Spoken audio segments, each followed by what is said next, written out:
Then the word of the Lord came to Jonah a second time. Go to the great city of Nineveh and proclaim to it the message I give you.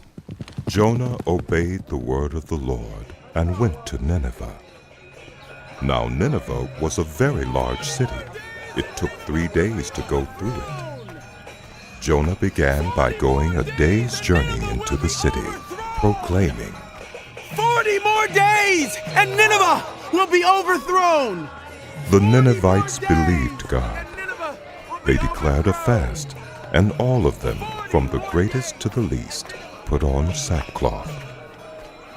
When the news reached the king of Nineveh, he rose from his throne, took off his royal robes, covered himself with sackcloth, and sat down in the dust. Then he issued a proclamation in Nineveh. By the decree of the king and his nobles, do not let people or animals, herds or flocks taste anything. Do not let them eat or drink, but let people and animals be covered with sackcloth. Let everyone call urgently on God.